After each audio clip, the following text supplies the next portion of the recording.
Hey everybody, so today I'm not gonna be doing this isn't a basic tutorial video. This is more of my first initial kind of review of Company of Heroes 2. There's kind of nothing really out there right now for people to kind of read or watch when it comes to like just the multiplayer itself, like a review on it. So I figured I might as well do one for all the people that are interested in only the multiplayer of Company of Heroes 2. Because honestly, even I have not touched a single player for this game. I bought this game to play the multiplayer. Okay, so let's do this pros and cons. So let's start with the pros about this game. And I'll be honest with you, I'm a little bit biased because I really enjoy this game. I played Company of Heroes 1, the single player, maybe 3 or 4 missions or something like that back in the day, but didn't really catch my attention. I thought it was different, but I liked the resource gathering and the macro of a game like StarCraft 2. So I didn't really give Company of Heroes much of a chance in that respect or aspect. Um, so first off, the gameplay is fun as hell. It's not about getting workers to grab new resources, right? It's about capturing these points on the map. You have these 3 stars up here, which is victory points. You capture these victory points, and it starts to lower down the victory tickets of your opponent, and vice versa. These capture points gives you resources. The more of these points that you get, these little circle ones, these ammo ones, these field tank ones, the more of those resources you will obtain every minute. Okay, so it's a pretty simple concept, but it's a fun concept because it forces you to spread out your army. You see tons of little small scrimmages happening all the time. This is one thing that I do like about Company of Heroes is you don't need to wait for 5 to 6 or 7 minutes for you to get for you to see action. There's action that happens right away. Games like StarCraft 2, it's about scouting. You send out a scout, and then you have a worker battle. Where you have a drone and a probe hitting each other, biting each other, zapping each other, whatever. Here, you'll get right into the action, like you just saw right now. It's only been 2.5 minutes in, and there was already some fighting going on, which is really really cool. Um, Company of Heroes 2 is very simple because there's 2 factions. There's the Germans and then there's the Russians. So why is that a pro? Because it's really easy for people to get into it right now. With games like Dawn of War, there's like on Dawn of War 2 I think has probably more than 4. I don't really know how many, but I'm assuming there's like 4 or 5 different races and factions, and that's really hard for a new player to come in and play because um, you're gonna have to learn all the different units, all the different counters for all those units, how to build and tech for every single race and faction. Whereas in Company of Heroes 2, there's only 2 right now. I can guarantee they'll have expansions later on, where you will have to learn all the unit counters and all that stuff. But that's why you get from the ground up right now, where there's only 2 factions. So it's easy for you to get a grasp of the game in that aspect. The game has beautiful graphics, and right now my settings are on low. It's on low, and I think something is on medium, but majority of it is on low, and the graphics look great. But because I do video recording and I do a lot of streaming, I have to lower down my graphics so that I have better performance. I always choose performance over the quality of the graphics. But this game, believe me, is beautiful. What else is there? Destructible Environments. I really love this, and I don't know if we'll be able to see this during my review, but you can blow up these cars, you can burn these trees, you can blow up buildings. Is there any buildings in this one? Yeah, so you can like completely obliterate this building, blow it up, all that fun stuff. So it's really cool. It's really fun to have a game that actually has that. The cover system, which is something that's very unique to Relic games. So Dawn of War has the cover system. You have different cover systems. So right now, this guy's a negative cover right now, so he's gonna take a lot of damage. Whereas he right now is in neutral cover, so he's not in a great cover, but he's not in the worst cover. If you're inside a building, you get green cover. Like this person is hiding behind these little trucks or carts or something, so they're getting green cover right now. Yellow cover because they moved out. So the cover system plays a big part in this game. So it becomes again about positioning. When you get into fights with other squads, you need to make sure that you're in the right positions. That you're in the best position that you possibly can be.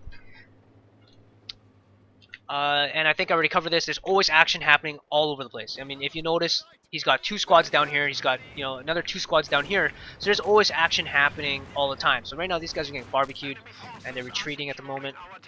So again, action, action, action. Company of Heroes is all about the action and microing, right? It's entertaining for spectators because of the action, you know. There's always shit happening. There's always people burning to death. There's always, you know, things exploding, right? So this scout car is probably gonna, if it attacks it long enough, and if it had an upgraded weapon, which it's gonna have in a few seconds here, it's gonna probably blow up this truck. So there you go. It's been upgraded. Watch this blow up. Boom! Explosions. People's bodies flying everywhere. You know, it makes it for a very entertaining esport. Another thing that's really cool about Company of Heroes 2 was, I think, a week after launch, they already hosted a pretty big tournament. The Frontline Network guys hosted $1,000 for the first prize. I can't remember what the second and third got, but you know, for a game that deserves more viewers and deserves more attention, for a game that doesn't have much of that right now, for it to be able to host a $1,000 tournament is kind of a big deal. Because you look at other games and some of them don't even have tournaments. So good job on the community. Good job on Relic and Sega for supporting the tournament. From my experience so far, another thing that I really like about Company of Heroes 2 is the community. The community is so helpful. Everyone is very appreciative about each other. Obviously, you'll always have the internet trolls, but that's just normal. That's, you know, that's typical in any community and online game. But the community in general is great. COH2.org is where everyone should be going if you're looking for Company of Heroes 2 news. It's kind of like the Team Liquid for StarCraft 2, but for Company of Heroes. It's COH2.org, co2.org.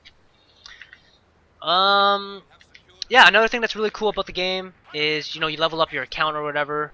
You get to unlock a bunch of different commanders, so these commanders have different abilities here.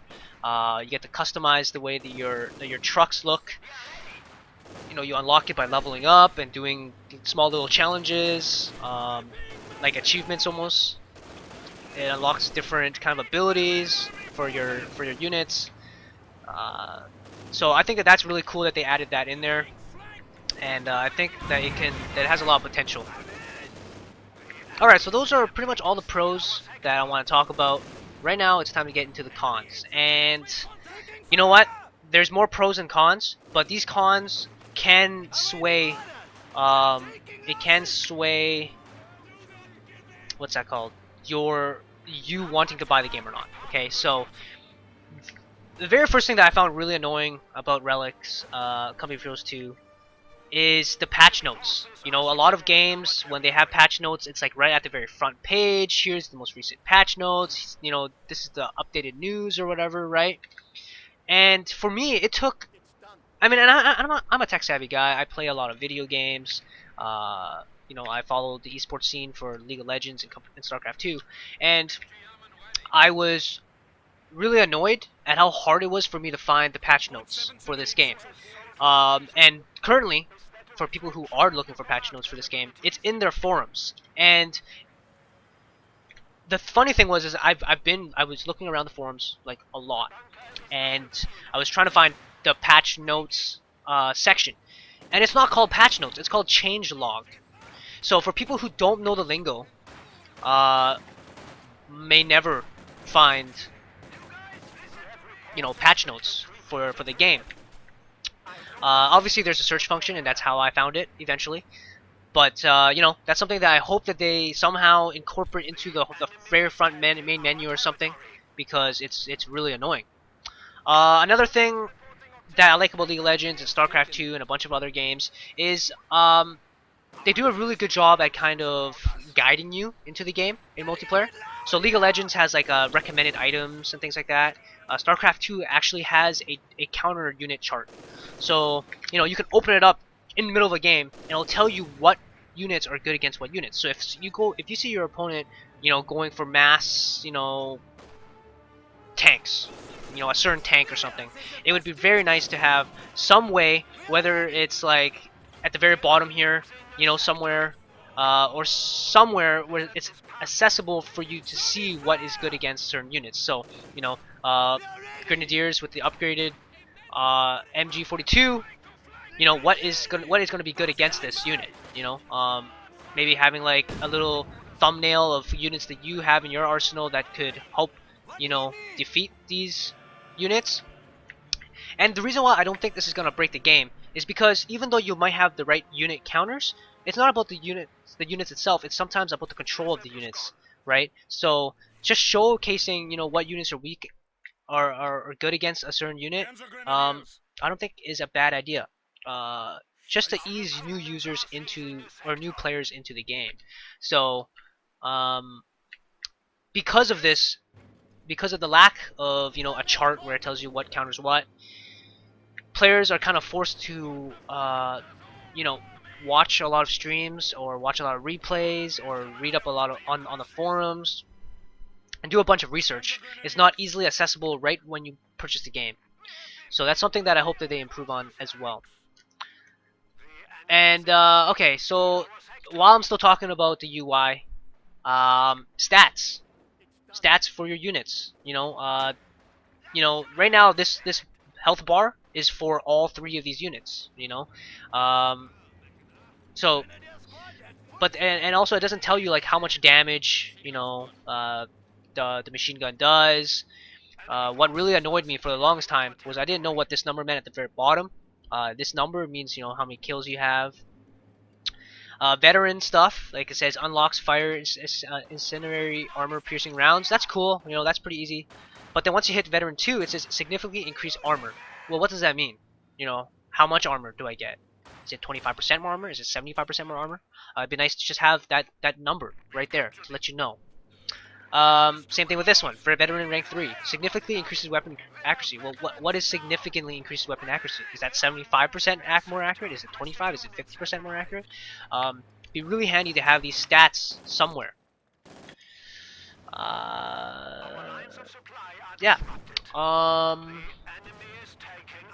And don't worry, guys. I'm touching up on the very big one. But before that, another thing that I would like to see, and I know that they're working on it, I just don't know how high priority it is customizing your hotkeys. So right now, all of these hotkeys are default, and you can't change them unless you use a different macro program or something. These hotkeys are set the way that they are. So if people like to use the grid system, like a lot of RTSs allow you to do, or their default is the grid system, you can't do it. You're essentially forced to learn these hotkeys, which is okay, but it's always nice to have customizable hotkeys. And like I said before, the dev is working on it, or that is on their list of things to do. I just don't know how high priority it is. Last but not least, and this is the big one, and this is the one that everyone is talking about, and I really hope that this gets in ASAP while the game is still hot, while the game is still popular, while the game is still, trending, right? Is the leaderboards and rankings. Okay, right now they currently do not have leaderboards or rankings, and that's something that I feel is hurting and stopping players from buying the game. Is this very key point? To grow this game as an esport, it needs some sort of leaderboard, some sort of ranking system to help players progress and have motivation to progress. And like I said, this is something that Relic has come out and said multiple times, that this is the company's main focus. And the thing is this isn't all on them. They have to wait for third-party people to help them build this leaderboard and to integrate it with Valve and into Steam. So that's the reason why there's such a delay. But I really hope that it's gonna come out in the next month here, because if it takes any longer, I'm afraid that a lot of players who were interested are gonna become less interested, and the longer that this game waits to put a leadership board and a ranking system in, games like Rome 2 are gonna come out, and if Rome 2 has a ranking system and a leaderboard, people people might start to get uninterested in this game and move on to another RTS that has a competitive, quote unquote, a competitive scene. Even though Company of Heroes 2 is very competitive. Um, but yeah, that's the big con for about this game. Like I said, there's a bunch of pros about the game, and I really enjoy this game for the multiplayer. And hopefully, the players who have been playing the multiplayer in Company of Heroes 2 can chime in and share their experiences so far. But for me, it's a fun game. It's a great game, and I hope I see a lot more players online and playing. So thank you guys so much for watching the video, and watch my next videos when they